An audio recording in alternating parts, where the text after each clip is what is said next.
The following video draws together several podcast sessions from the last few weeks.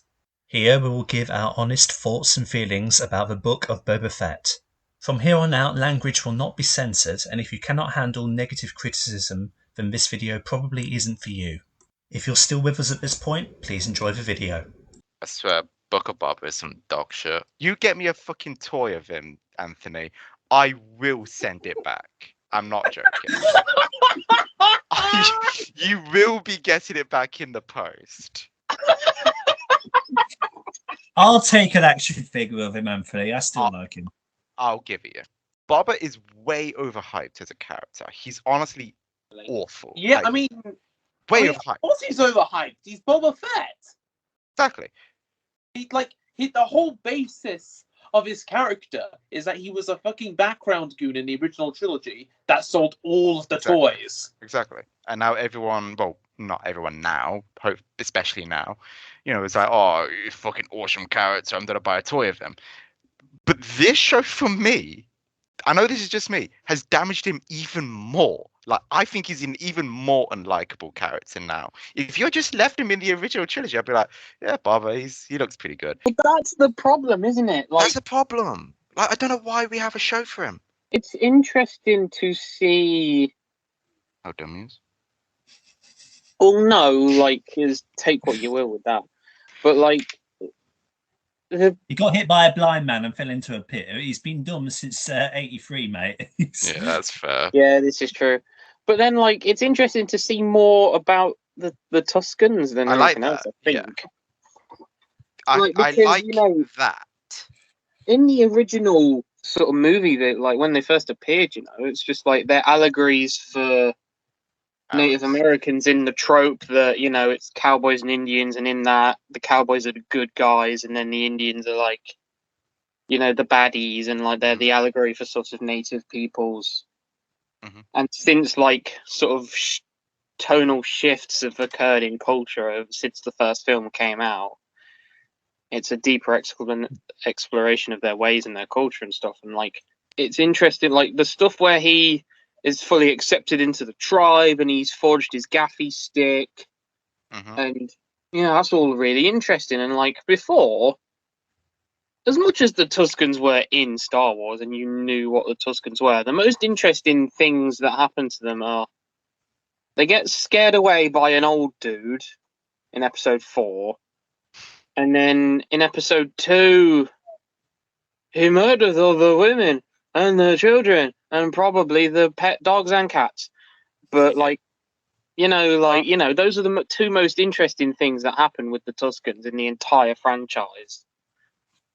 And it's whatever, and then you don't think about them ever again until this. Well, even to that episode of Mando where Din was able to sort of negotiate with them, and they do the thing with the crate dragon, and that's cool. I have never in my life of watching Star Wars and being a fan been like, I wish those guys actually had a culture.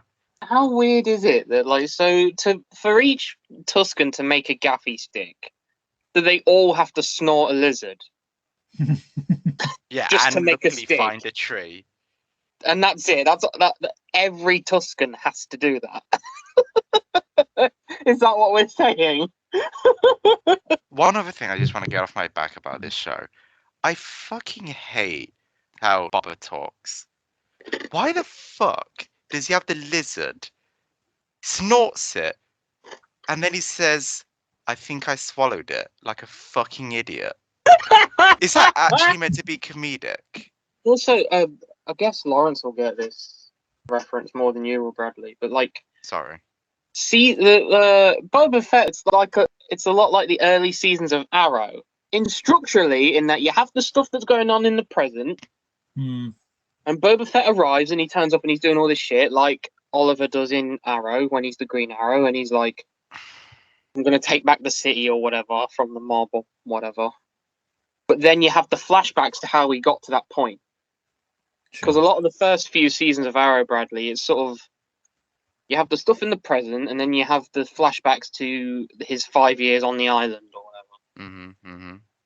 And Boba Fett is sort of doing that similar thing where you've got the stuff where he is the daimyo of Tatooine or whatever, but then you go back to his time with the Tuscans, and structurally very similar. It was interesting seeing not as seen footage of Daniel Logan as young Boba. That was cool. Like, you know, I don't know if that footage had been seen before, and I'm just ignorant. But are you talking about the shot on Geonosis? I think so. Yeah, there's a shot on and there's one of him. I think I've seen the one before where he's watching Slave One leave. I think the Camino stuff is completely new. Okay. Stuff with like a digital Daniel Logan in the glass reflection. But the Geonosis stuff is actually legit Attack of the Clones footage. It's a different take from what was actually in the film. Oh, cool. Well, like, no, even seeing Daniel Logan, because, you know, he was Boba Fett, and bar, like, now and his appearances in Mando, Boba Fett's only time as a competent person and being good at his job or when he was a child. So, you know, cool. More of that, please. Even though we've just sort of shredded it, I guess, it feels different to me. I don't know if it is. Yeah, it's a comedy. Like a bantha.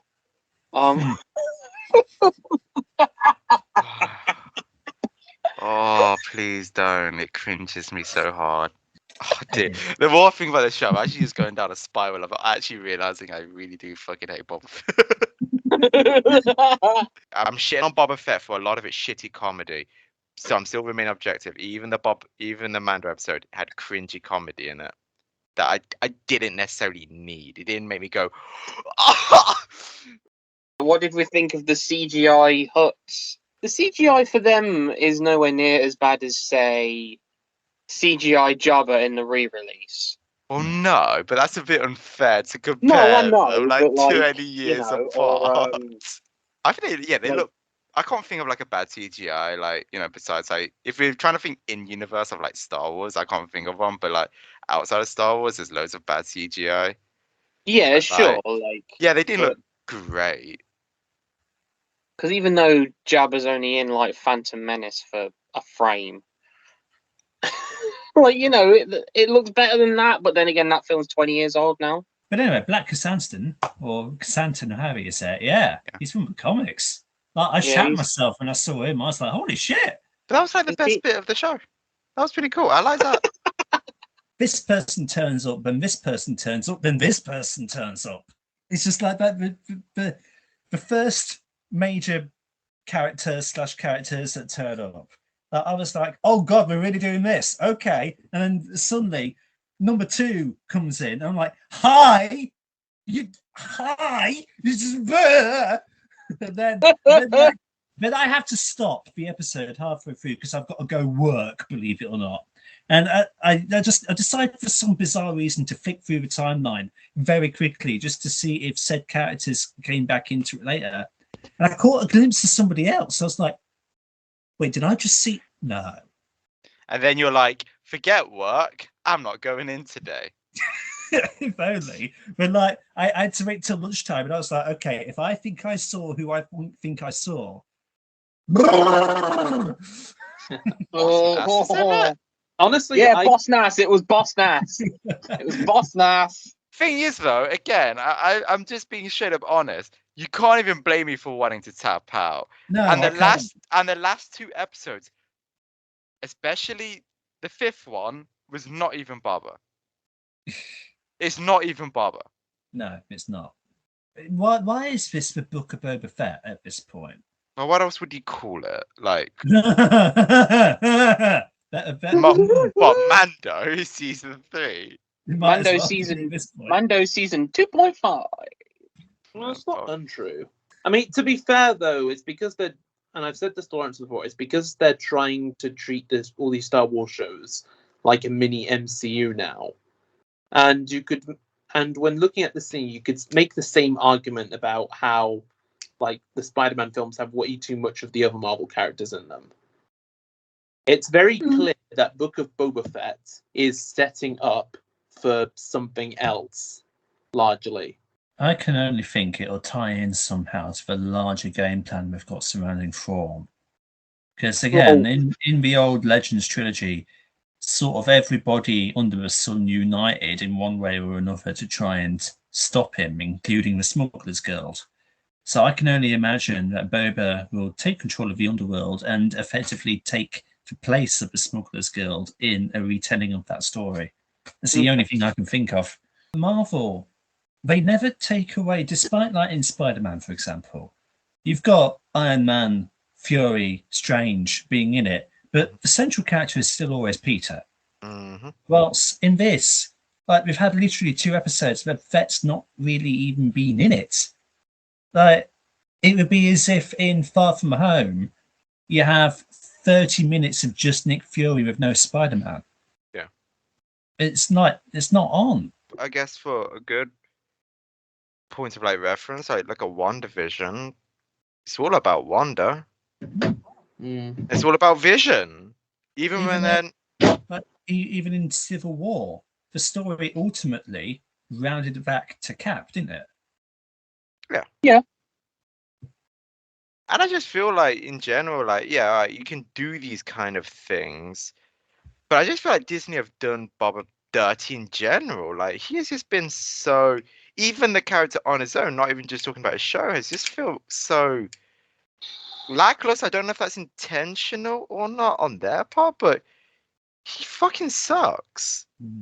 He sucked anyway. What are you on about?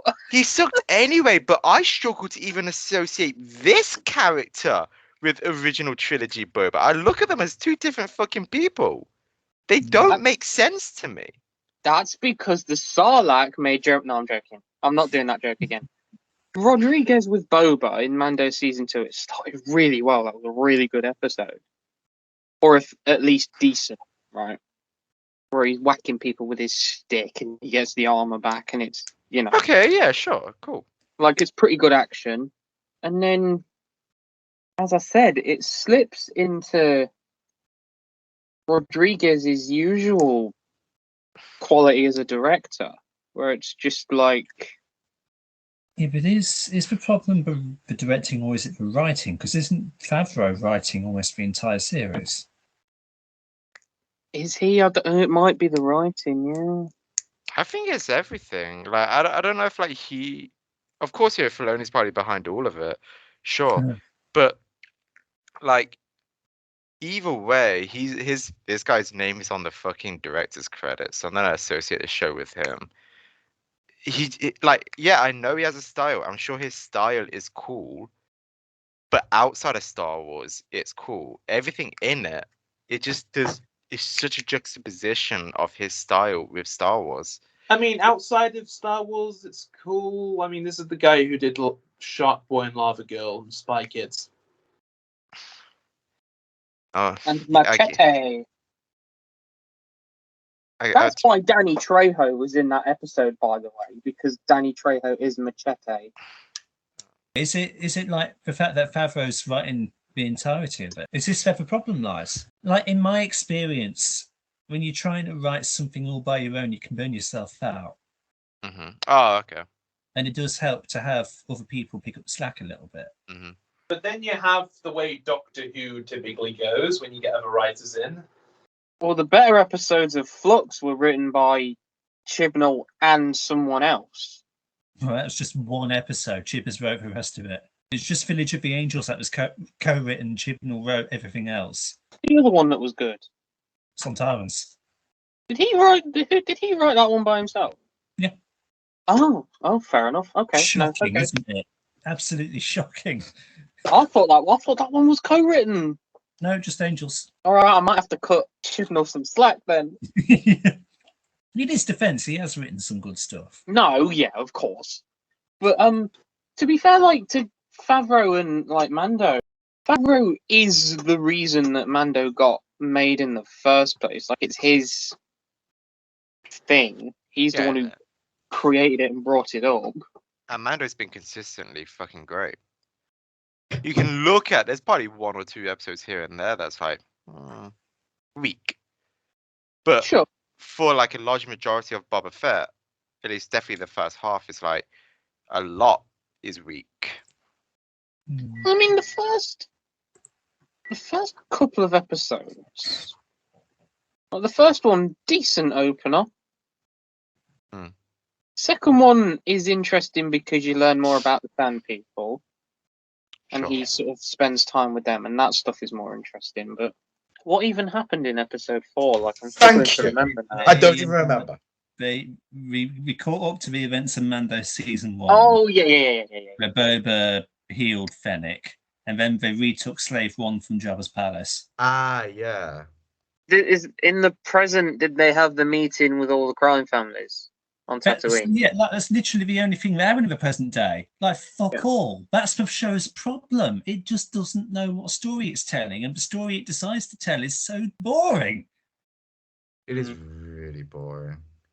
Like, honestly, it's so grim that whenever I open Disney Plus and I see, to watch it with my brother, the first thing I look at is just how long the episode is. So how long am I sinking into this show? And I know I'm the cynical one when it comes to like a lot of shit, but that should never be your first thing, to be like, 40 minutes? Oh, God damn it. Boba Fett has now the show that is, has now definitively suffered what I think we collectively will now call or have coined, or I'm going to coin as the Bad Batch effect. Yeah. Where it starts off okay, gets a bit middling, and then the episode isn't about them, and then it's suddenly the best episode of the series. I know. It's terrible. It's weird, though, that this has happened 2 shows now. 2 shows have we had instances where the show is just garbage when it's talking about the thing it wants to talk about, and then when it does side projects, it's incredible. It's so disgusting almost how uninteresting the main story of this show is when we find a story about one random guy romping around on his own, getting all cut up about the absence of a little baby more interesting. Obviously, the fans of Boba that are upset about everything are just fans of him from Legends. Like, I get that. Like, it's got to be that. But it just shows you how much better of a character Din Djarin is than Boba Fett in terms of, like, what we have that's canon. Like, Legends, obviously, didn't exist, but, like, But you know what's funny? Apparently Morrison was trying to get like Filoni and Favreau to reduce the amount of dialogue he has.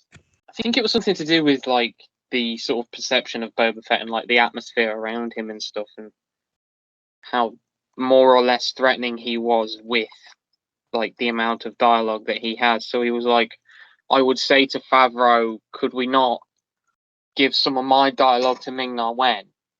Could we not give some of mine to hers? And then Favreau was like, no, you're going to have the dialogue that you have. So maybe it was in an effort to because and that perception of sort of badassness from Boba in the original trilogy is always because he doesn't speak much at all. Like, apart from put Captain Solo in the cargo hold or whatever. Is that all he says? No, he says more. No. He's got more lines than that. No, but he's got more lines than that. But like, Not you know much, what I mean? though. Trivia question: how many lines does Boba Fett? Not many. Yeah, and like, so maybe it was in an effort to do that sort of thing where he's like, preserve the can I conflict. can I have less dialogue so that my character actually seems more effective or atmospheric or whatever? But is it intentional? I know it sounds weird. Is it intentional that they were like, right, let's make these... I see, even saying it sounds like such a conspiracy. Are they like, let's make these first few episodes really weak? And then... If that is intentional, that's really bad planning. Exactly. But that's why I feel like it's almost conspiratorial to be like... They legitimately thought this was like an incredible piece of content. Like the first half of Boba. Well, the way I see it is that they have to, for the first few episodes, they have to actually do the necessary world building in order to make things be really good later on and kind of set up those dominoes. So, like, in parts that are lackluster, I understand that as, like, these kind of world-building episodes and kind of methodical stuff is the price we pay for getting really, really good episodes later on. I don't even think they've done the world building very well, this series. Because again, this is my whole argument from day one about the show, that its balancing act is completely just dog shite. Because when you think about it, it can't decide if it wants to focus on flashbacks or the present day storyline for the first half of the season. It can't decide whether it wants to be The Mandalorian 2.5 or Book of Boba. Yep. The flashback content that we get just serves to answer the lingering question about how he escaped the Sarlacc. It doesn't contribute really to the main story. The main story in question we get so little of that we feel like what is about to happen isn't justified because we spent so little time with it. Do you think it would have been better then if they went through chronologically? We start off with Boba in the fucking sort of like pit, gets out, blah blah blah. No flashbacks or anything, no flash forwards to like his present day. We just go through. He ends up with the Sand People, finishes his shenanigans there, and then we see him go to wherever next. I feel like it would have been better if all of these flashbacks were condensed into like a 10-minute montage at the beginning of the first episode. I could live with that actually. Yeah. Like a super condensed, look, listen, here he's inside a pet, gets out, hangs out with some people, gets accepted by them, moves on. I could actually live with that. Because, like, what purpose do the young Boba flashbacks serve on Kamino? It serves the very small purpose of setting up the bikes. That's all it really does. It does like the Sand People. He's talking about the Kamino stuff. When he's Daniel Logan. Huh? Like when he's a little boy. Oh, I don't know, fucking. Like they don't do anything. That's just like. And the flashbacks, and I know one specific flashback sets up the Pikes, but that's only one flashback. Isn't the fucking like whole episode where they are trying to stop the train that's like driving past all this Sand people? Yeah, you're right. I forgot. You can see. Oh mate, no, don't worry. I'm struggling as well. There's so much forgettable crap. I'm happy that Anthony's on this boat as well. It's fine. It's not. Yeah, it's fine. That's the biggest. No, I'm willing to dip to it. The reason you're saying it's fine, you bias fuck, is because the last two episodes. No, it's not. It's not. It's legitimately it's not. My opinion of it has always been it's more justified to exist than Bad Batch ever has been. At the end of the day, Book of Boba Fett, by definition, for both better and worse, is fan wank. Especially these last two episodes. Oh my gosh. There are a few issues I have regarding character behaviors and Yoda's lightsaber physically turns up, which is directly contradicted by something else in a comic. But they don't care about comics. I care about comics. Thank you, Tony. They don't care. Yeah, they should do. They don't. It should do. They don't. What's the fucking point of the story group then? Even by the logic of like on-screen media, it doesn't make sense. No, it doesn't. You're right. Was it not in his hut? No. On Dagobah. It didn't exist in the original trilogy in Numpty. Yeah, well, it does now. Yeah, but retroactively. Well, Yeah, he lost it. Revenge of the Sith. He lost it. And then I know there's the argument of like they've overridden the comics before, but it was cast into the furnace with all the other lightsabers. Exactly. It bugs me that only just clicked with me. And Masamida burnt the bloody thing.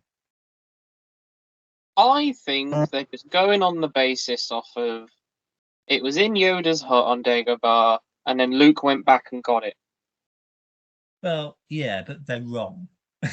Well, yeah, but So the thing about the choice at the end is that what's Emotional blackmail. Because like Luke, of all people, like in Legends, it was specifically made a point of he would not be like the prequel Jedi and be against attachments. He writes in the sodding Jedi path of all things, I don't believe in that crap. And yet here he is, being a prequel Jedi, saying, you must choose! And that crap is what led to the sort of downfall of the Jedi ultimately. Like, it's one of those things in the prequels. I think that Luke and Ahsoka are the two Outlanders who should not be like that. What if that lightsaber is a fake? Do you mean the one that Masamune burns? No, the one that Luke has offered to Grogu.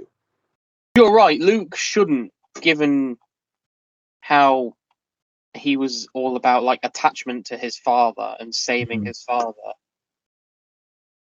And Ahsoka became disillusioned with the Jedi way, didn't she? So she, of all people, despite, I know that she was raised by the Jedi, so she would be more indoctrinated to their beliefs than Luke would be.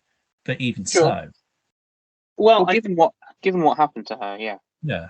And to be fair, though, and I've made a point of this before, this is a version of Ahsoka that we have seen very little of, that being a post-Vader Ahsoka. So this is Ahsoka with the full understanding of what happened to Anakin. So I'm saying that it makes sense that she is going to be a lot more bloody cautious about this kind of thing. Like when in Mando Season 2, she made a huge point of it. There's the whole reason that she wouldn't train Grogu. I also just want to make a point. Luke's voice, now we know now that they did it via computers. You can really tell in this one it was a computer. Well, I thought they just did that thing where they de-aged Mark's voice.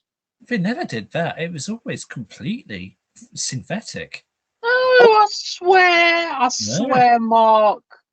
Mark provided reference stuff for them, but ultimately the voice has always been synthesized.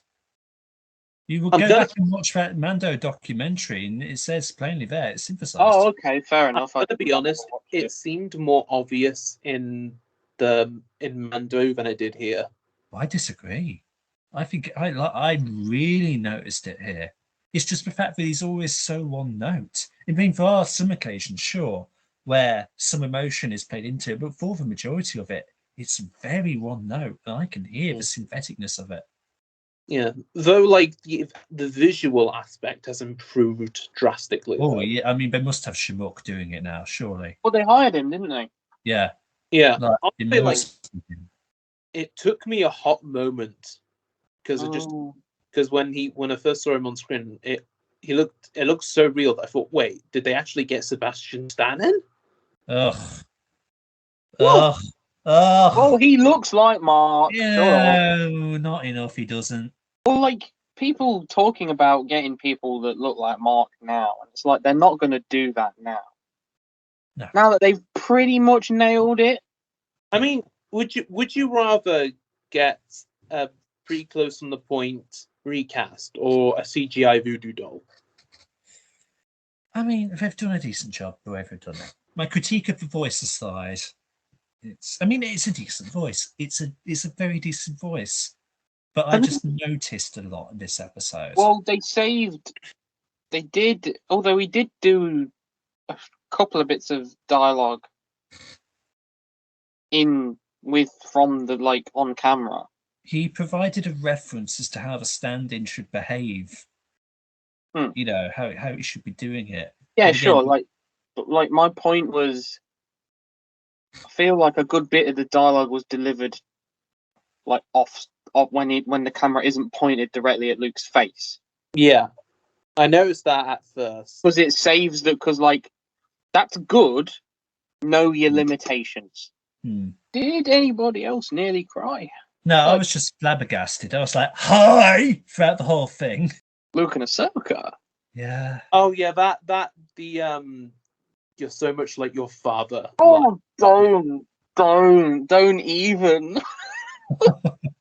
I mean, and that's why that and like that's it annoys me that we've got these two together now, and like, wait, so are we not gonna see how they first met?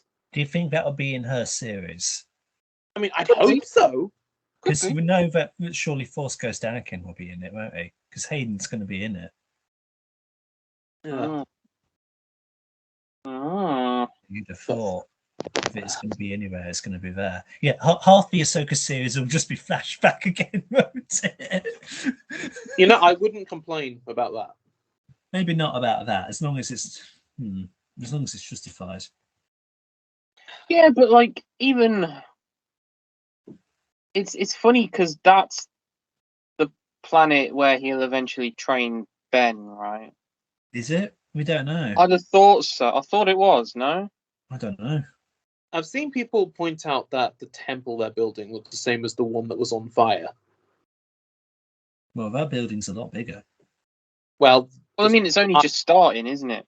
The architecture of it. I mean,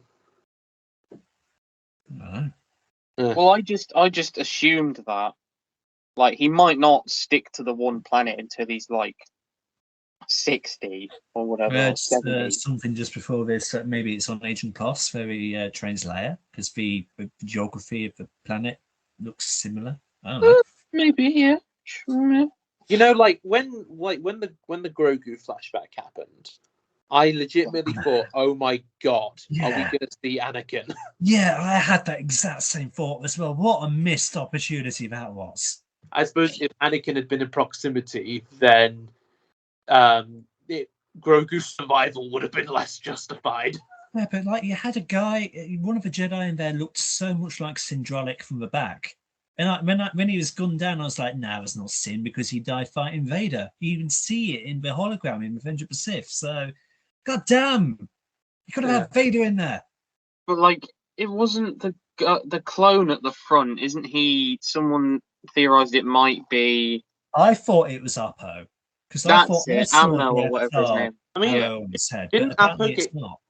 Didn't Appo get yeeted by that Padawan? He didn't get killed by the Padawan though. But he got yeeted. Yeah. I do wonder if they might retcon that out for not being Appo, because Appo has the Avatar arrow on his head, and the clone that got hit by George Lucas's son didn't. So I wonder if they might retcon that out. Okay. I mean, was it ever explicitly Appo? Yeah, in Legends it was. When Cad shows up, I was like, "Fuck!" But like as he's walking very far away on the horizon, and you see the outline, I was like, "No." I shit you not. My first reaction, like not the first shot, but the second shot when he got a bit closer and I could make out the hat. It was literally, oh. The first line he delivers to Cobb, and it's a bit like, "Is it Corey?" It is. And then he carries on. It's definitely fucking Corey Byrne. Because I skipped forward in the timeline and I saw a glimpse of Cad, and I was trying to say to myself, nah, did I just see Cad Bane? Nah. And then I get to it and we see his silhouette and like, oh my god. But he is that aesthetic though. Yeah. He is like your gunslinger, good, bad, and the ugly Clint Eastwood. How old would he be now? Because he's. I mean, it showed in the voice. Yeah. He sounded really old. Or would he be like equivalent to like 70s, maybe? Like him and Fennec have history, don't they? And Bad Batch, yeah, they do. Yeah, and him and Boba obviously have history because of the metal plate in his head. Yeah. If his thing is all of Boba's armor Beskar? No, like they. How did the helmet dent if it's all Beskar? Because the helmet's not Beskar. Because he blew Django's helmet up. Did he though? Yeah, he did. He left Django's helmet on the crashed Venator. I know, but like in Mando, Boba makes a point of saying that the armor is Django's. The chest piece. No, he doesn't specifically say the chest piece. He just says the armor. He says the armor. Says the armor belonged to my father, who was a farmer. And the chain code has been embedded in this armor for like however many. Well, my accepted headcanon is that the helmet is not Beskar, and that Django's helmet got blown up on the Venator. Yeah, maybe. Because it explains the hell out of the den. I think like Beskar has been inconsistent because if you remember Rebels season 2, when Sabine is hit by reflected shots from Vader, it doesn't just bounce off her armor; it like marks it, doesn't it? Well, to be fair, like Beskar, like even like because all of Din's stuff is made out of it, but like even when he still feels the impact. Honestly, I think it depends on like the purity of it as well, because like you've got Beskar, and I think like Gar Saxon, for instance, I think he was like, I think it's safe to assume that he was wearing Imperial Beskar at that point, because I would imagine that the Empire, because of the whole Tarkin initiative, would essentially water down Beskar. Yeah, and like if you reforge Beskar so many times over generations, does it still retain its purity? Yeah. Because they do make a point in Mandalorian of saying that Din had pure ingots to make that armor. I'm still happy that in the last episode we finally got to see non-CGI clones. Do we know that for a fact? Well, I mean, all the bloody clones in the prequel films were CGI. Yeah, but that's not what I'm asking. Well, there's no. To be honest, I thought some of them were probably live action in the prequels. What did everyone else think of the final episode? I liked it. Oh, of course you did. I liked it. I think it was really cool seeing Mando and Boba having the shootout in the third act. Really fun to see. It was nice to finally see Boba kicking some ass. Am I the only one who thought, by the way, that Cad Bane got done a bit dirty in this episode? I get he's old, but yeah, I do kind of wish he'd had a bit more to do, because all he really got to do was talk shit, kick Boba's ass for a moment, and then get fucking penetrated in the chest hole. If Cad Bane was the villain for the entire series, he was the villain, not the fucking Pikes. But Pikes can be there as an ancillary villain, as the group villain. But Cad Bane was the one who was the antagonist for Boba. I think it could have been a much better show. It's just that going into the show, and even in the finale, I just don't give two fucks about the Pikes. I just don't care about their motivation, the negatives it can have on the world of Tatooine, that I'm watching them fight, and hence why I'm falling asleep. I'm not invested in this conflict, even remotely. I'm personally not convinced that Bane's even dead. I think it's possible that he's not dead either as well. Yeah, just because he's got the fucking beeper going on, which I'm guessing is either like a pacemaker or respirator keeping him alive, or it's a distress signal for Toto to pick him up. He always has He seems to be, out of most of the bounty hunters that are actually featured in the franchise, that like he always seems to be the one that's like got a plan. Yeah. Also, he survived getting shot in the head. So. Yeah.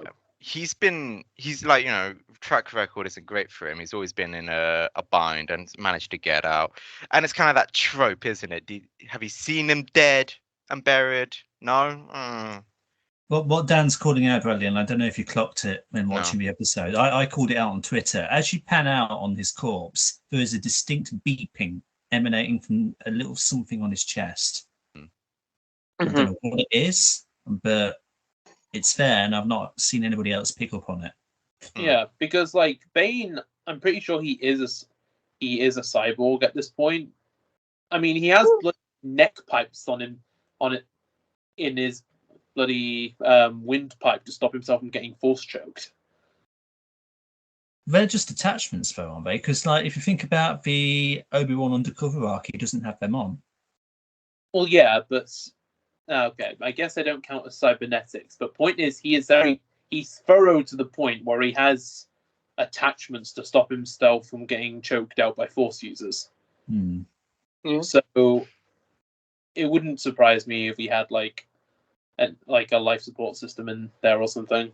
I just feel like it's such a definitive end that is what's presented on screen. And again, if anybody's going to kill him off, it's going to be Boba Fett, because you've got this conflict between which of these two is the greatest bounty hunter in the galaxy. For old fans, it's Boba. For newer fans, they're going to think of Cad because of Clone Wars. So let's settle this debate once and for all. And of course, it's going to be Boba.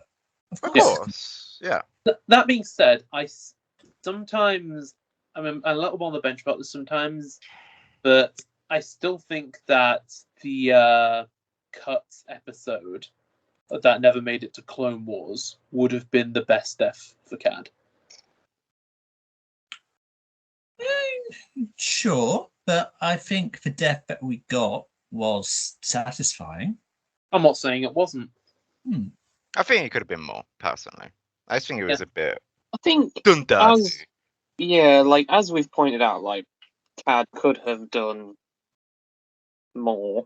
I mean, to support Dan's argument, that story in Clone Wars would have been about Cad training Boba and then turning on him to finally answer that question of who is greater.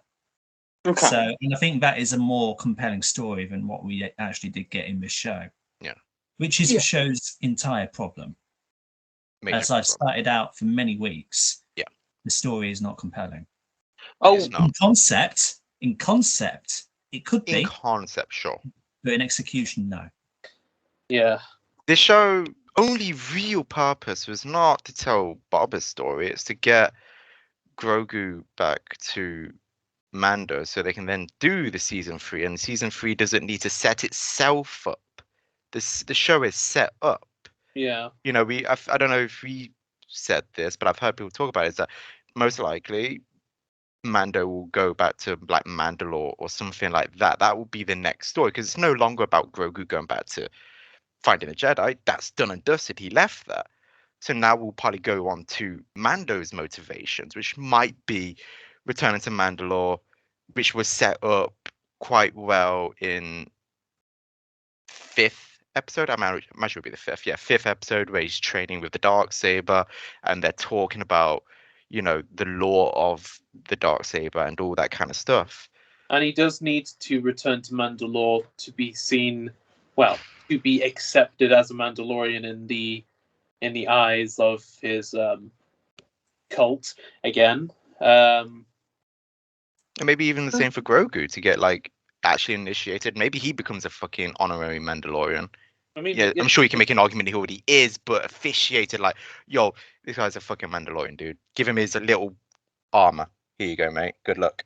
How do y'all feel about going back to the topic of Grogu and his choice? The fact that we leave Mando season 2 with Luke taking him away.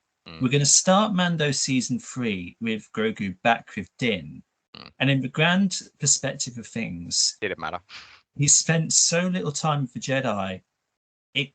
And for it to be undone at the end, it kind of feels like, what really was the point of this? To show that they can steal actors' faces. Yeah, like I think they've on the visual side of Luke, I think they've especially since they got the guy on board, it's become more acceptable. But like, if they're going to like go in the direction of having Luke like in the shows more often, I just wish to God they would get a fucking voice actor and not use the fucking robo voice. Because the weird AI thing, yeah. Yeah, I get it. You can recreate Mark Hamill's voice. That doesn't mean that I want him to be voiced by Skynet. It is a bit of a... Just before we get on to this, one, we're not answering Lawrence's question, to be honest. But two, I was fine with the voice. I really actually don't care about the voice. Me and Lawrence had a big talk about this. I quite like it, in all fairness.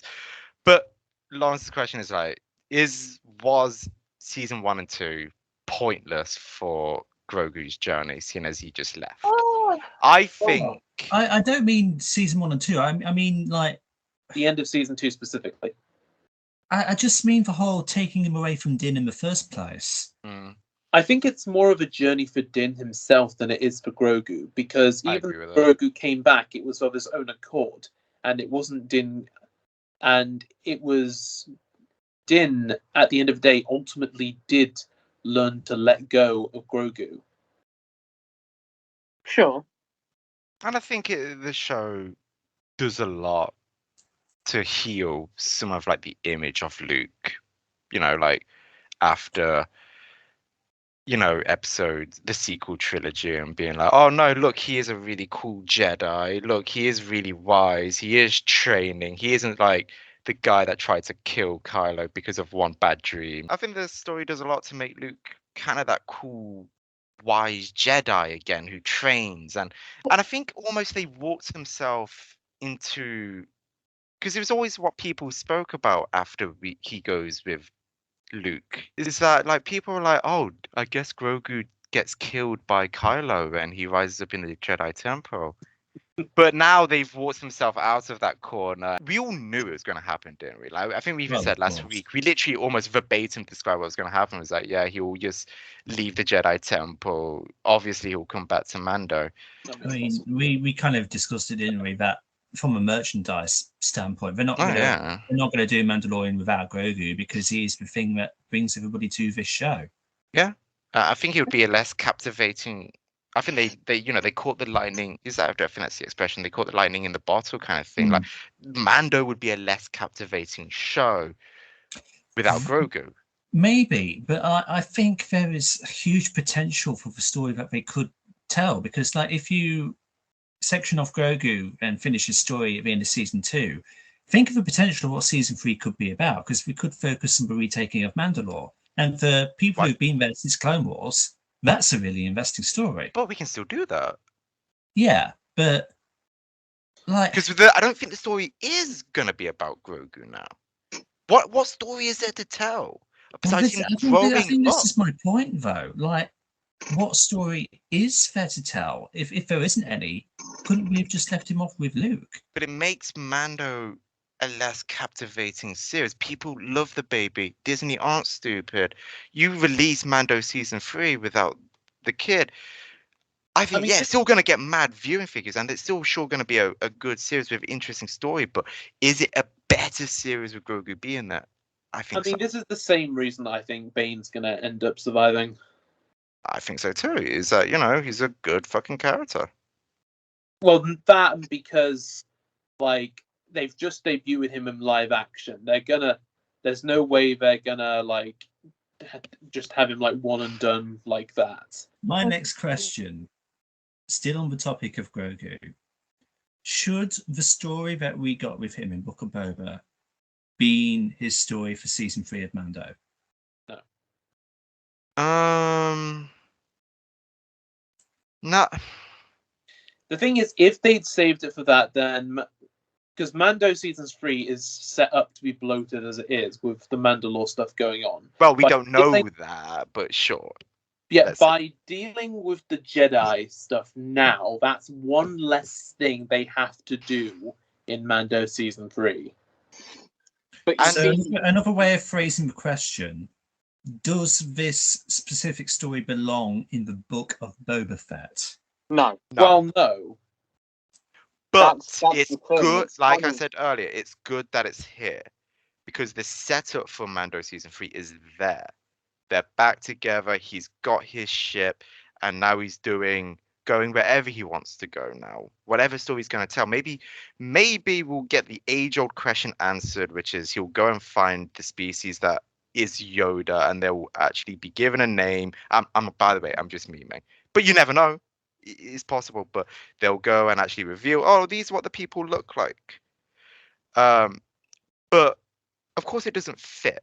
But it's good that it's here, because I don't know how much screen time are we going to dedicate in season 3 to like, oh, yeah, Jedi Temple didn't work out, he leaves, and now we have to go tell another story. Like you would have to resolve that within the first episode. You couldn't stretch that out over 2. Yeah.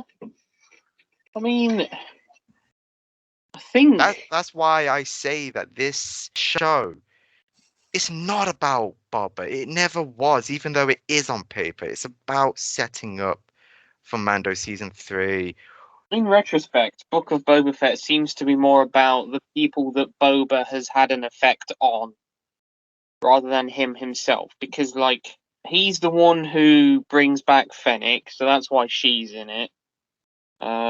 Mando's in it because he helped Mando get the child back. Cad Bane is obvious, like, and obviously he's on Tatooine because that's where he fell into a worm. But, like, you know, like, it seems to be more of the things he's interacted with. It's about more of the things he's interacted with and has had an effect on, rather than actually him himself, which, again, because I didn't hate the show, like, overall it's probably going to go down as fine. But, like, it's not, again, it's the same point, really, I guess. It's not strictly about him. No. Because, like, look how out of place episode 5 was. In a show called The Book of Boba Fett,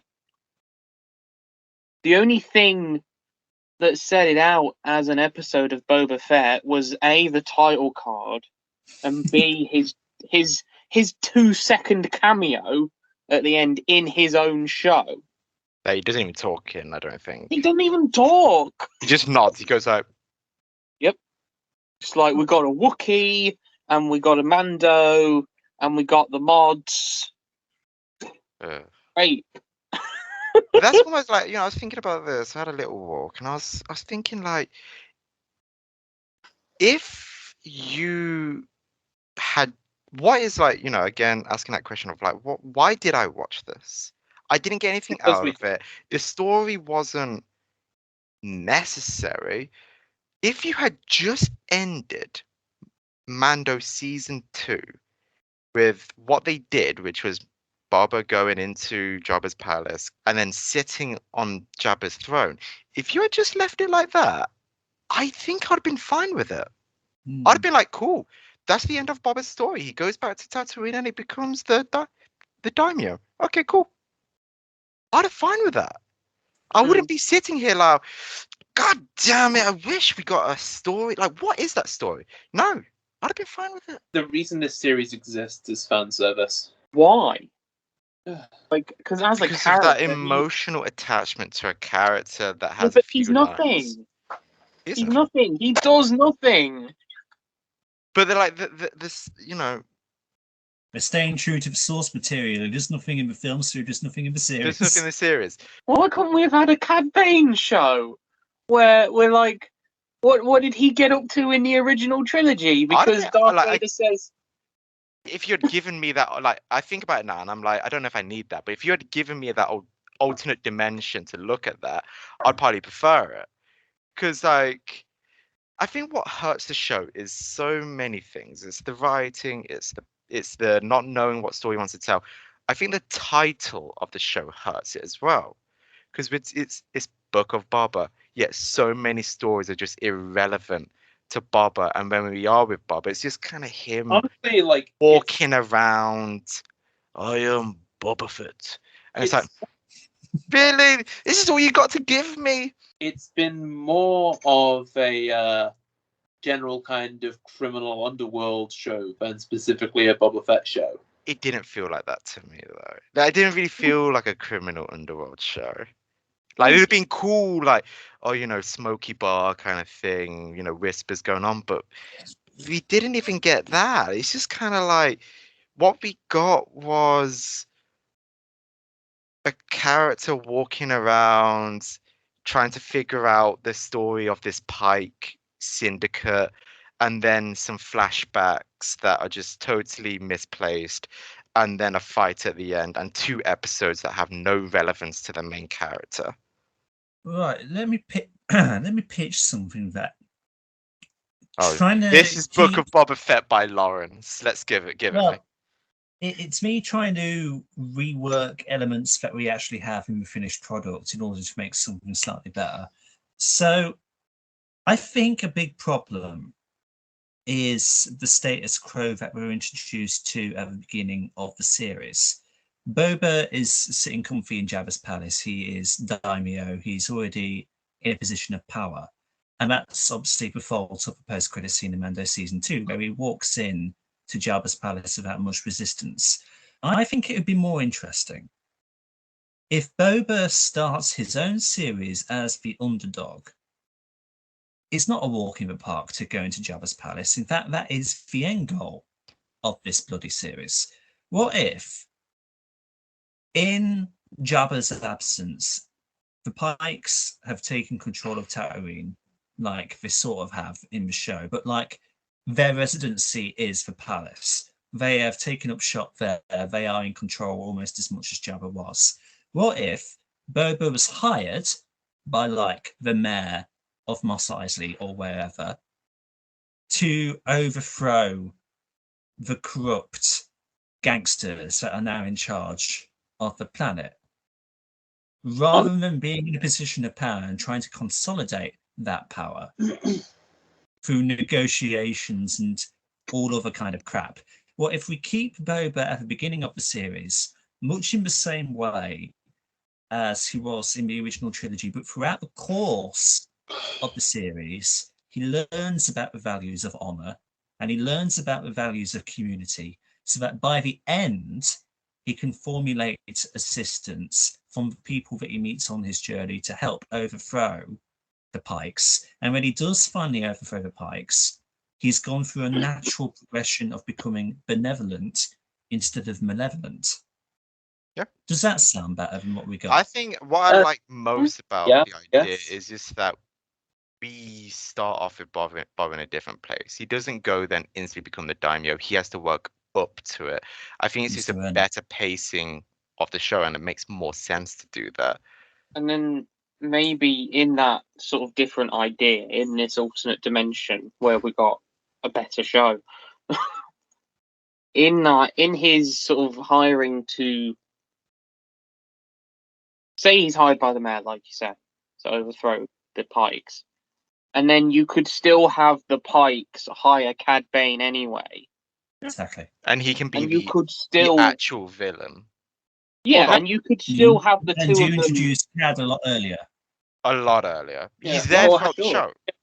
You don't even need the Pikes. I'm sure, like, if you focused on Cad Bane as the main antagonist, you could perfectly pull off, like, the antagonist faction leader being simply Bib Fortuna. I was thinking the same thing. True. Yeah. It doesn't even need to be the Pikes. Yeah. The Pikes were only really relevant in what? There was an episode of Clone Wars where they find Sifo Dyas, and they were part of the Shadow Collective. So, like, they were a significant part of Solo. But like, come on. Do you want to provide your closing statements on the Book of Boba Fett? To anyone who is listening, if you haven't watched Book of Boba Fett, don't bother. It's fine. You can miss it. It's a pretty. I can't say fine. I think it's a mess. There are 2 episodes that are really good in it, but even they are out of place. The show is whatever. Bring on Kenobi. 2 out of 10. Watch episodes 5 and 6. Because they're clearly episodes from a different show. Good to see Ahsoka and Luke have a chat, even if it was just like, you look like your dad or whatever. You know what I mean? Like, but yeah, watch 2 episodes out of the 7, and then maybe like 5, 6 out of 10. Blasters go boom, Boba goes bang. A missed opportunity, but not the worst thing ever made.